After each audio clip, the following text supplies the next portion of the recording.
Hello and welcome once again to my video series. I'm Aldric Toyad. I am the guy behind Advert, where we help small businesses and professionals increase their visibility and assert their credibility through informative and non-manipulative content.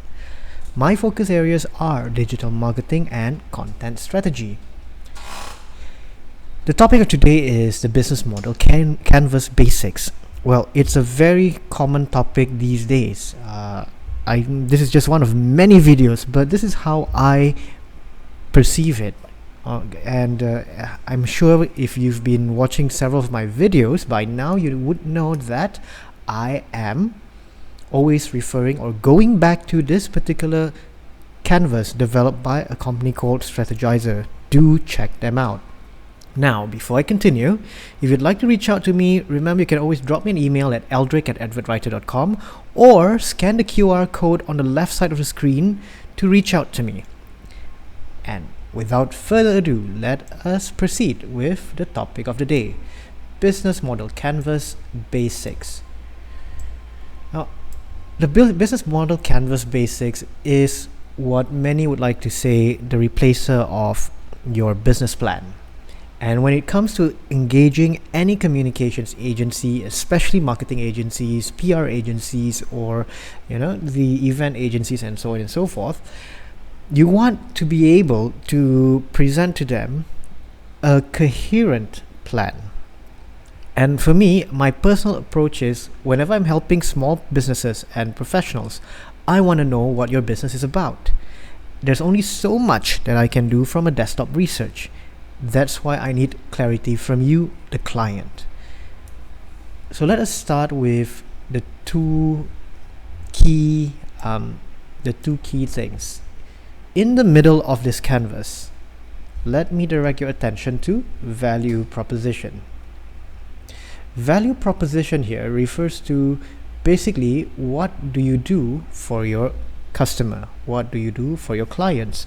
What's in it for them? It goes beyond, but also includes, It goes beyond, but includes stuff like your products or services, because you're trying to solve a customer's gain, a client's gain, you're trying to solve a client's pain or helping them gain something. So it could be using through your service. If you're doing, for example, what I'm doing, I provide consulting services to clients who want to kickstart their digital marketing and content strategy. I help them remove the pain of not knowing what they're doing. I help give them clarity. I help them create a sustainable, palatable system so that while they run their business, while they work on their business, they can continue to market their businesses online or through digital means. And I do that again, as I've said earlier on, the consulting part. It could be I also help write or draft some of these content, and also check and audit their marketing plan vis-a-vis the digital marketing plan.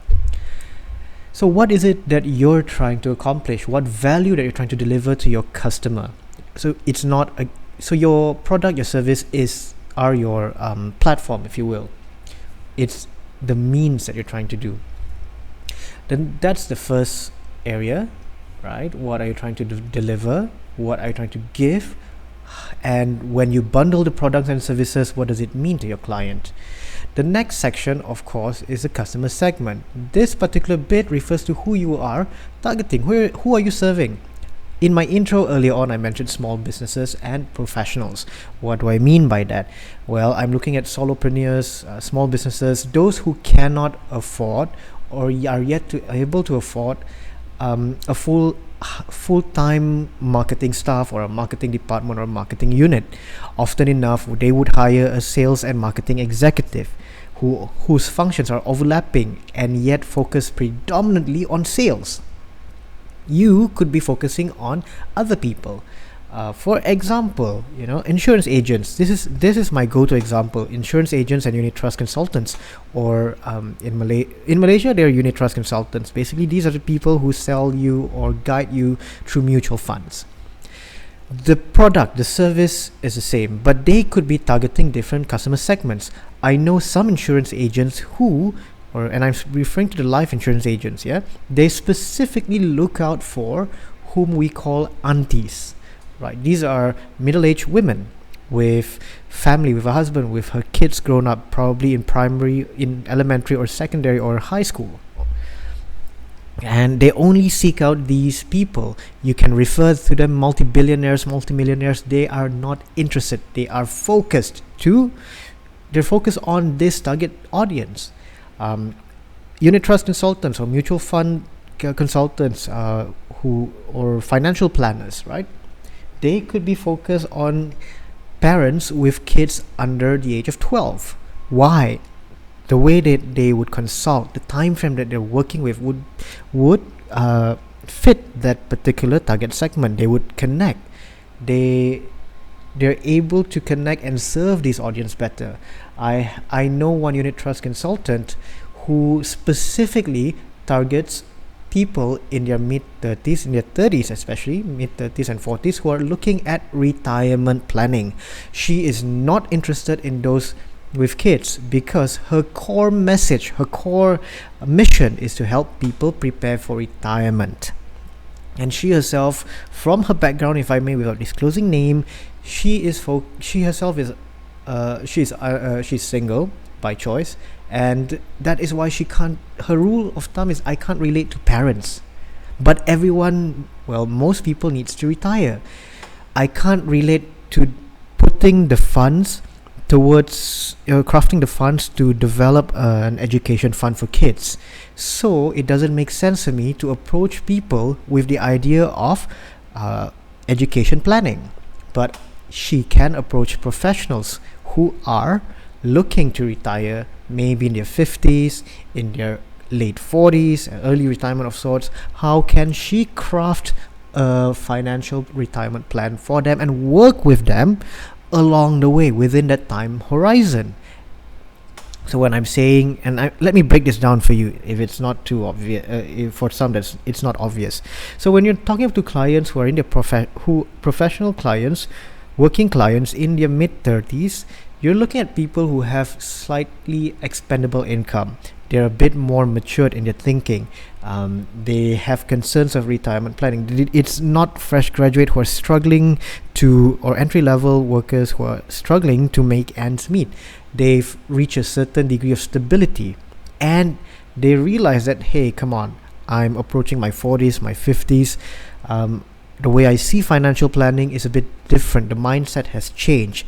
Also, with that breadth, because these people are looking at retiring in the late 40s, mid 50s, or even at the age of 60, they have about 20 years of runway. Therefore, they are able to hold things off longer. They're able to take larger risk in the event that the mutual funds or the stock market drops or suffers any dip. They could recover, whereas those in their late 50s would only have a time frame of 5 years or so. If they're retiring at 55, they are not risk averse. And I'm breaking this particular target segment in terms of their psychography and their demography, their worry, their fear. It's very top line for now, right? So when you can identify that, you won't say I market to anyone and everyone. You market to a specific audience, and therefore whatever your value proposition would resonate well with that audience. Okay, moving on.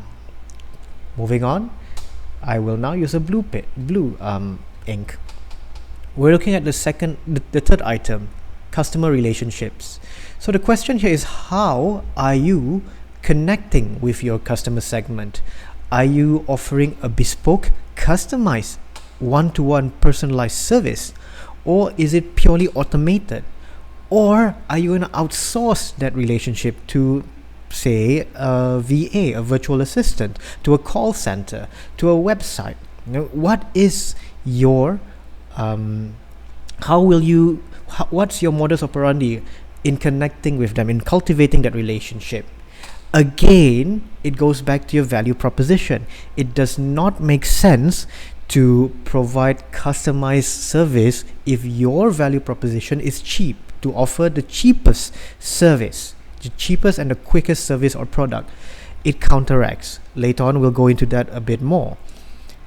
The fourth item is your channel.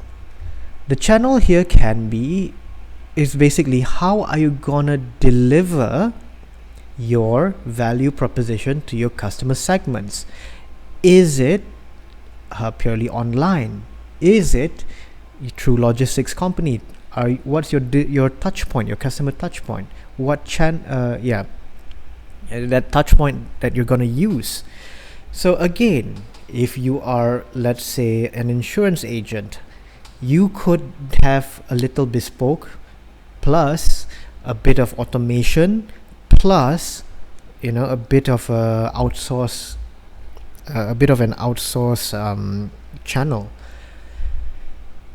And but if you need a storefront, for example, you're a tailor, you're running a tailor, you're a seamstress, so you need that one-to-one, that FaceTime. That's a different story. But then again, there are people who've digitized their communication. That way, hey, Mr. Customer, you want me to help you? Sure, no problem. Can you please fill in these preliminary measurements? Here is how you do it, and these are the segments that I need you to complete. And based on that rough particular measurements, you can, over the website, over your WhatsApp or whatever communication channel, you would then communicate. And finally, once the first cut is ready, if you will, I'm sorry, I need a lot of conversations with tailors. Obviously, I need to have a lot of conversations with tailors. So okay, your first cut is ready. Can you come in for the first fitting? That way we can customize to your curves, to your body shape, right? And that's how it works. Okay, then you may need a storefront, or perhaps you go to their house, their office. Then you have to take into account that particular arrangement. How would you go about that? So that's the channel, how you're delivering your service or product to your customers. Now we move towards the left. The left is rather interesting because these are the things that help you deliver your value proposition. It's very internal. So the right side is external, the left side is internal, or your input. The right side is your output. That's one way to see it. So your key part, let's start with key activities. Okay, what key activities would you require to deliver your value proposition? It could be your production. So for example, if you're that unit trust consultant, one key activity is obviously your appointments, your prospecting. Some unit trust consultants or some insurance agents would like to do seminars, webinars. And this is just the sales generating, the marketing side of things, the sales generation, the marketing aspect. It could also be submission. You're submitting the application, you're submitting the policy, you're submitting claims. You are also doing servicing. Now I'm using the example of insurance agent here. When I say servicing, it means that your client, God forbid, is hospitalized. What do you do? How are you going to attend to your client? Is it part and parcel of your value proposition that you will go there personally as soon as convenient to that hospital to help him or her go through the flow? Are you going to provide counseling service of sorts? When I say counseling, I'm not talking about the full-fledged counseling which require licensing and a masters of counseling. No, when I say counseling, it could be which hospital is the best hospital to go to for this particular ailment or this particular emergency, which has the best aftercare, which has the best facilities with regards to the client's requirement. Okay, these are key activities that would then later support your customer relationship. Your key resources. We're looking at things that you have. So I'm at number 6. Let me just write down number 6 here. Key resources, just below key activities. What do you have? Your physical, your intellectual, your human, your financial resources, your time resource. What do you have at your disposal to deliver, to produce that value proposition and deliver it to your clients or your customers? It could be, like in my case, I have a laptop, I have this Audio Technica mic, I have this little nifty pad with a pen that I can write on and scribble onto my monitor. I have the software to edit it or to just upload it. These are resources for me. What about you? What are your resources? It could be your stock, your inventory. It could be your workers. For example, if you have in-house workers, your employees who can offer that specialized service, how are you going to allocate them, which you need to deliver your value proposition. Finally, we move to item 7, which is your key partners.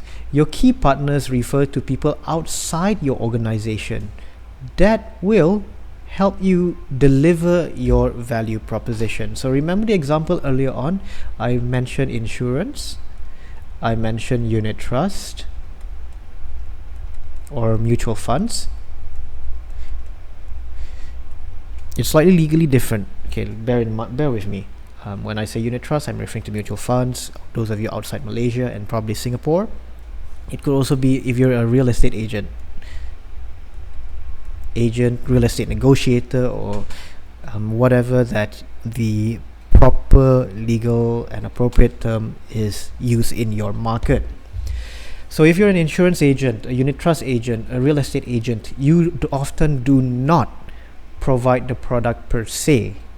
So for example, in the case of an insurance agent, you are promoting the insurance company's product. So for example, if you're with Prudential, you are riding on Prudential's product. If you are with Great Eastern, you are riding on Great Eastern's product. So in a way, as far as you are concerned, the insurance agent, that is your key partner or your key supplier. If you're a unit trust consultant or a mutual fund agent, your fund house is your key partner. Without your fund house, you can't deliver whatever it is that the value that you're trying to deliver. So you're looking, and they would provide that resource often enough, right? For example, that online self-service portals that many finance houses or financial product providers have. Bankers, unit trust consultant, unit trust fund house, mutual funds, insurance, they have online portal which your client can, in a way, self-service. But again, it's your value that changes the whole game. You can educate them, coach them, especially if they're low value to you. Let's be realistic, not all clients are created equal. And they prefer that degree of privacy, that they don't want that one-to-one relationship. They just want it transactional. So you introduce them, you guide them, you coach them to use the online platform. That is your key resource provided by your key partner. Real estate, if you are selling or promoting new launch products or projects, you are not the developer often enough, unless you're an in-house staff. That's a different story altogether. So your listings, your clients that provide you with the listings, that is your key partners. Okay, so these are people outside your structure that you do not have control over, but provide or deliver key activities, key resources that helps you provide in turn your value to your customers. Okay, I hope I made myself clear so far. And if you are the manufacturer, it could also be your vendors, your agencies, your suppliers, your whoever, what have you. Now the canvas is structured in such a way for a reason. Okay, on your left is your input, as I mentioned earlier on. On your right is your output. But there's this line. What's the difference? Okay, we now move on. I'm gonna use green this time. Your cost structure. Whatever you do involves cost. Okay, it's your overheads, it's your variable costs. It could be your it's your fixed costs, your variable costs, your economics of scale, your economics of scope. So for example, you want a customized and bespoke one-to-one client relationship. You want to meet them in a cafe, a comfortable cafe or a hotel lounge. Therefore, whatever amount of money that you use to spend to go from point A to point B, whether you're Ubering there, you're taking a Grab car, you're driving, you're taking public transportation, that is your cost. If you're buying them the drink, the meal, that's your cost. Okay, how much would it cost to deliver and support the different 7 components above? That's where the money comes in. Again, how much do you need your supposedly investment, I mean colloquially speaking, or your expense. Now, revenue streams. This is how money comes in. So it's this way. Okay, later on I'll draw that thing. So your revenue streams is how you're getting your money. For what value? Okay, how are they paying you? What are they paying you? Could it be usage fee? Could it be subscription? Could it be commission? Could it be some form of other pricing? It could be, fixed or dynamic. So that is something that you have to address. And this is how money comes to you. So let me just pull out. So you deliver your value proposition to your customer. Your customer would pay you back. Okay, this is how the chart looks. This is how the relationship looks. So if you notice, it moves this way from left to right. It is supported by your money stuff, finance related areas.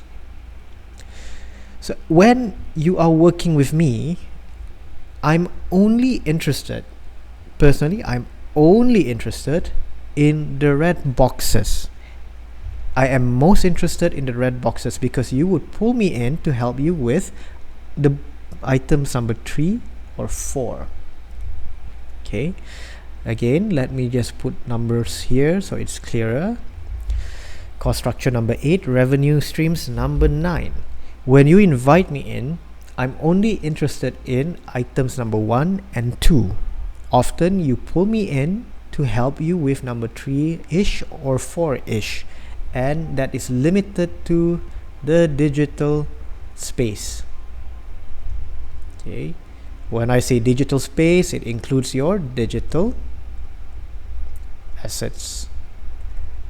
It could be your website and your social assets, social media assets. We're looking at your blogs, let me just again move the canvas to the side. You were looking at Facebook, Twitter, IG, etc., and so on and so forth. I will often always ask my clients, in fact I would always do that, what are we trying to deliver? Who are we targeting? Naturally, if you're hiring me for digital marketing purposes, I already assume, but I will clarify, what channels are you what's the purpose of the channel? Is your website meant to be a content hub? Is your website is your website your storefront? Is your website merely for publicity purposes, just for the purpose of depicting that you're a thought leader, or a documentation site? It documents your experience, because again, it becomes a content hub. It's not meant to sell, it's meant to position. What's the purpose, right? And I will see how the voice of your digital assets resonate with the intended customer relations. So of course, if you are really transactional, it's automated, I will not advise to the point where it's very personalized. However, if you are personalized, or if you want to be positioned as a bespoke service provider or product provider, I will change the narrative. I wouldn't change. I would advise for a change, or I would see whether it's consistent with what you're trying to accomplish, right? So at a luxury level, for example, service provider, you're selling to high net worth individuals, your approach should be slightly different from those who are not part and parcel of that customer segment, right? So this, in a nutshell, is the business model canvas. There's an amazing book by the authors which I took this particular template from. There are many amazing videos out there which gives you a bit more insights as to what is a business model. But I'm doing this video because I'm always referring to the business model canvas, and I'm always referring to business model. You need to know your business model. What's your business objective? What's your business function? It goes back to your business model. This is what I am referring to. So I do hope you check out the different videos on business model canvas. Do it, and remember, here's the beauty of the business model canvas. It's not one size fits all. You can be providing service, or you're providing value to different customer segments. Therefore, your business model canvas may need to be customized to these different customer segments. Like I said, if you're doing a bespoke service, a one-to-one service, your approach is slightly different to the customer based on the customer segment. If you're doing an automated, and this would be your eggs, if you will, multiple eggs in your baskets. Your low hanging fruit, your ideal clients, your low hanging fruit, your mid tier clients. So your customer segment for the low hanging fruit would have one business model canvas. The mid tier would have another business model canvas. Your high tier would have a different business model canvas. And it also goes back to your sales funnel. What's the intention? That's why sales funnel and customer journey falls here to me. I will always ask I will always probe to understand where you're coming from. Because I will not tell you that, go on to TikTok, go on to Clubhouse, go on to Twitter, because that's where everyone is. No, I have to go back to, what's your business model? Are you doing mass market? Are you doing bespoke? Are you doing, again, these are just top line, and a one-to-one conversation, a one-to-one consult, we will explore further. And yes, often enough, it will approach 1 hour or more. And I have had clients who request a break in the middle, because sometimes in these conversations, although I am focused on item 1, 2, 3, and 4, predominantly 1 and 2, because I really need to understand your customer. So you have to really understand your customer. Let's apply that 80-20 principle. I mean, as far as I'm concerned, I may need to know that 20%. Or 90-10. Okay, I need to know that 10%. However, you need to really know your customer like the back of your hand. And some questions are as simple as, why do they buy from you? I've had clients who struggle with that, and their go-to answer is, because we're cheap. No, you're operating the premier market space, and you want to say cheap? Are you out of your mind? Answer is no. What's the value that you're providing? And once we can capture that, it will be applied through your different communication plan. Okay. So we're approaching the 30 minutes mark. I'm trying my best to keep it around 30 minutes plus minus 10 minutes. Let me just go for a quick recap. So Business model canvas, I'm referring to this particular item. Of course, it can be broken down. You will have different business model canvas for different customer segments. Notice customer segment, not product services, because at the end of the day, you're trying to sell to them. The business model canvas composed of two sides, well, a quadrant, if you will, the left, right, top, and bottom. On the right side, in the center, you have your value proposition. What are you trying to deliver to your customers with your products or service or the package thereof? The second one, your customer segments. Who are you trying to sell to? Who are you trying to service? Who are your customer? What's your target audience? In between that, what's the customer relationship you envision? What's the channels that are available for you, for them, and for you? This is your output. On the left side, you have your key partners. Okay, you have your key activities and your key resources, stuff that you have to do, and the stuff that you need to do what you need to do.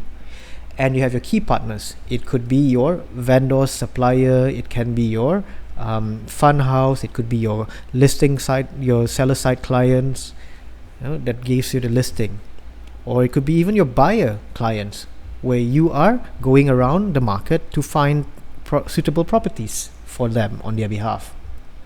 It could also be another agent, another real estate agent who is representing the other party.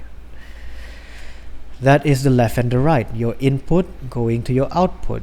And finally, at the bottom is the money, where show you the money. Okay, your cost structure, how much it costs to run your business, and how much are you getting paid, or how are you getting paid. Of course, here you want to be less than your revenue stream.